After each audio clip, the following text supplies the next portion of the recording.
لە هەموو شوێنێکیدا جەنگ جێپەنجە و چڕنووکەکانی لەسەر جەستەی ئەم شارە بەجێ هێشتووە. هێڵێکی نادیار نێوانی زیندوێتی و مردن لەم شارەدا جیاکاتەوە. لێرە کرێ پەڕینەوە بۆ ئەو بەری جادەکەی بەرماڵی خۆت پەڕینەوە بێت بۆ بەری مرگ. باوکێکە چێتە دەرەوە خواردن پەیدا بکات تا منداڵەکانی لە برسانە مرن.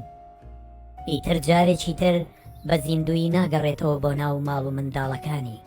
منداڵانی ئەم شارە بە شێوەیەک باسی دیمەنەکانی مردنی خەڵکی شار ئەکەن، وەک چۆن منداڵانی نێو ماڵە ئارامەکان باسی مردنی نێویاریە ئەلەکترۆنیەکان دەکەن. زۆر جار هەوڵی دەرباز بوون بۆ گەڕێکێکی ئارامتر باجەکەی مرگ ئەبێت. شەهد ئەو مناڵە تەمەن 7 ساڵەیە لێرە لەگەڵ نەنکی ئەژی. ئەو لە بیرەتی باوکی چۆن کوژرا، بەڵام نازانێت بۆچی.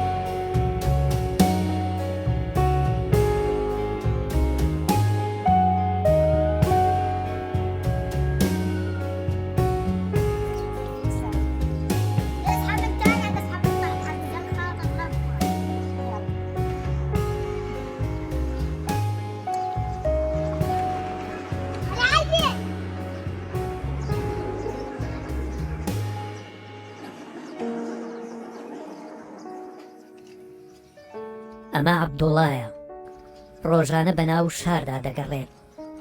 لەگەڵ بینینی دیمەنی وێرانبوونی شار و توند و تیژیەکان زۆر جار ئەسپی تەنیا و ئەسپی برسی و ئەسپی بریندار ئەبینێت، بەڵام لە توانایدا نییە هیچیان بۆ بکات.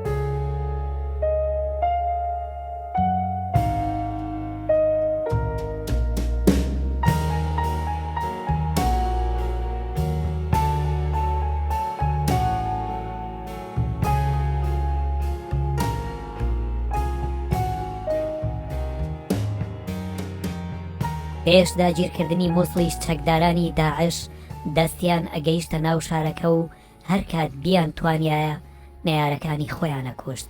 کاتێکیش مووسڵیان کۆنتڕۆڵ کرد، سەرەتا ئەوانەیان کردە ئامانج کە پەیوەندیان هەبوو بە سوپاوە یان بە دامەزراوەکانی تری حکوومەتی عێراقیەوە.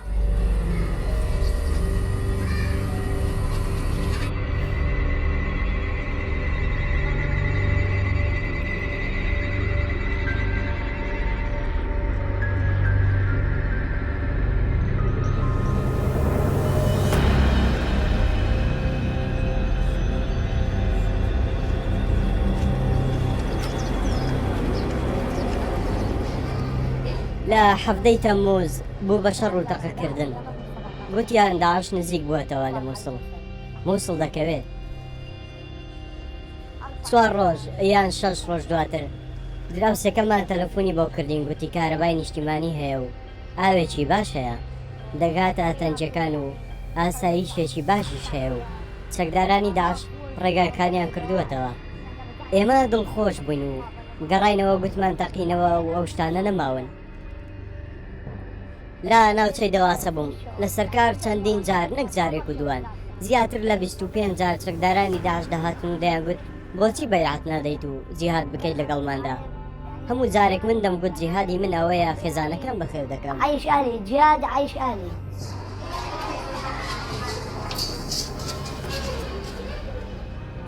لە یەرمووک کەسێکیان کوشت، یەکێک لە 7 تەمموز، یەکێکی دی لە زەنجەلی، یەکێک لە بابت جەدید، یەکێکی تر لە ساحەتەکە. لە هەموو ناوچەی کەسێکیان دەکوشت و بە بۆڕیەوە هەڵیان دەواسی و نزیکەی هەفتەیەک تا 10 ڕۆژ بە هەڵواسراوی دەمایەوە. کەسێکیان دەکوشت بە فیشێک دەیاننا بەسەریەوە، یەکێک بە چەقۆ سەریان دەبڕی، دانەیەکی تر بەو شێوازە نا بە گوێزانی ڕێشتاشین دەیان کوشت و گرینێکی کەمیان دەکردە ملی و هەڵیان دەواسی بۆ ئەوەی بەهێواشی بمرێت. کوڕێک هەبوو دایکی پێیگوت وەراگینا بەخوا سەرت دەبڕم. یەکێک لە حیزبە گوێی لێبوو هات پێیگوت تۆ سوێندت خواردووە، دەی دەبێت سەری ببڕیت. گوتی چۆن شتی وا دەکەم، ئەو کوڕمە. داعشەکە گوت پشتیوانیە تۆ سوێندت خواردووە دواتر داعشەکە منداڵەکەی گرت و لە بەردەمیدا سەری بڕی ئەوەی دەیجێڕمەوە ڕووداوێکی ڕاستیە.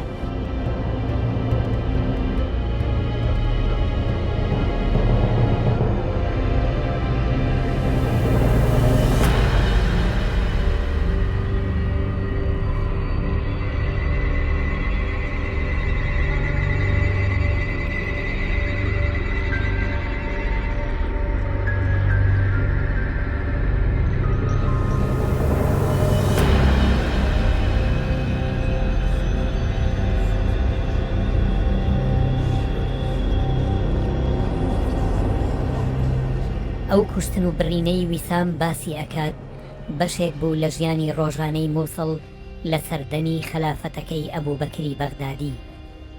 ئەو کاتەش کە شەڕی ئازادکردنی شارەکە دەستی پێکرد دانیشتوان هەوڵی دەربازبوونیان ئەدا پێش ئەوەی ماڵەکانیان ببێتە گۆڕەپانی جەنگ.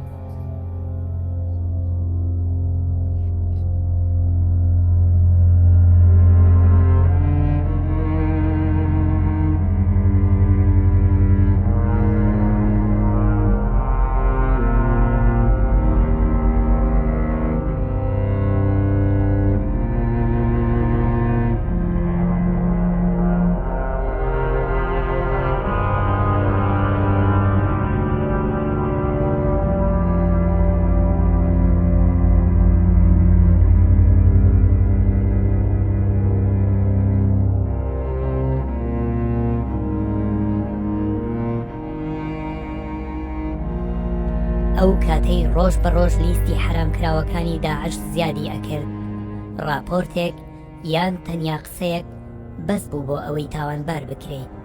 زۆر جاریش بێ ئەوەی هیچت کردبێت لای ئەوان هەر تاوانبار بووی. ڕوبەڕووی قورسترین سزا ئەکرایتەوە و خوێنت حەڵاڵەکرا. مافی ئەوەشت نەبوو داکۆچی لە خۆت بکەیت. وێرانبوونی شارەکە لە بەرچاوی هەموو دنیاە. قوربانیە کوژراوەکان ئەوانەی گۆڕیان هەیە و ئەوانەشی بێگۆڕن هەر لە بەرچاون. مەرگەساتی ئەوان گەیشتۆتە دوادیمەنی خۆی. ئەوەی کە ناشبینرێت ئازار و زامی زیندووەکانە. ئەو وێرانەی جەنگ لە ناخیاندا بەجێی هێشتووە بۆ هەتایی ئاسەوارەکانی دەمێننەوە. مەرگەساتی ئەمان تازە لە سەرەتادایە.